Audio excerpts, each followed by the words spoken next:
आप लोग इधर ध्यान दीजिए सारे लोग। हमारा संविधान, ठीक है ना।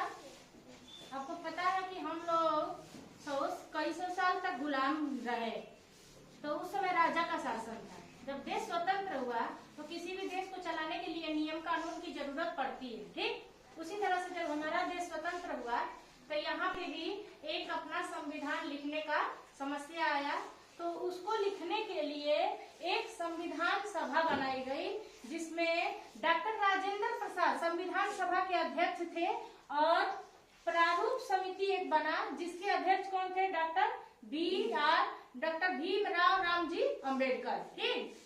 जिन्होंने संविधान वो किताब होती है जिसके आधार पे देश के सारे नियम कानून लागू होते हैं, ठीक ना। किसी को सजा, किसी को अधिकार, किसका क्या कर्तव्य, ये सारी चीजें हमारे संविधान में लिखा हुआ है। समझ में आया ना। पूरा देश इसी के अनुसार चलता है। आपको जो अधिकार है, आपका जो कर्तव्य है, इसी में लिखा हुआ है। तो हमारा संविधान कितने वर्ष में? 2 वर्ष 11 माह 18 दिन में बन करके तैयार हुआ, ठीक। जिसमें आपको क्या मिला है? 6 मूल अधिकार। ये जो मूल अधिकार है, ये सारे अधिकार हमको किसके द्वारा मिला है? संविधान के अधिकार। पढ़ने का अधिकार, बोलने का अधिकार, धार्मिक स्वतंत्रता का अधिकार, समता का अधिकार, स्वतंत्रता का अधिकार, ये हमको संविधान ने दिया है। सिर्फ हमको अधिकार ही नहीं मिला है, हमारा भी कुछ कर्तव्य होना चाहिए कि नहीं अपने देश के प्रति, कि खाली हम अधिकार लेंगे।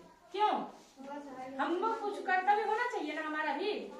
तो हमको कुछ कर्तव्य भी निभाने हैं, जैसे कि सार्वजनिक स्थान, जैसे स्कूल हो गया, अस्पताल हो गया, या कोई पार्क हो गया, वहां जाके कचरा नहीं फैलाना, उसको तोड़ना नहीं, फोड़ना नहीं। सार्वजनिक संपत्ति है ना, सभी लोग प्रयोग करते हैं, इसको नष्ट नहीं करना, दंगा फसाद नहीं करना।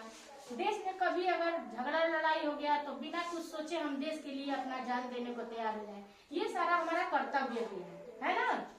और इन सारे अधिकारों का जो ये 6 अधिकार है, अगर इनमें से 6 में से अगर कोई आपको कहता है कि नहीं, ये आपको नहीं करना है, या उसको खत्म करने का या रोकने का प्रयास करता है, तो आप कहाँ जा सकते हैं? न्यायालय। कहाँ पे? न्यायालय। हाँ, सुप्रीम कोर्ट और हाई कोर्ट, 2 न्यायालय हमारे पास है। और उससे भी छोटा जो हमारे जिले में कचहरी जिसको कहते हैं, जैसे कोई लड़ाई मार झगड़ा होता है तो सीधे सुप्रीम कोर्ट थोड़ी चले जाते हैं, कहाँ जाते हैं? कचहरी जाते हैं, तहसील जाते हैं, थाना जाते हैं। ये सब न्याय ही तो मिलता है ना, वहां जाके हम अपने न्याय के लिए बात कह सकते हैं।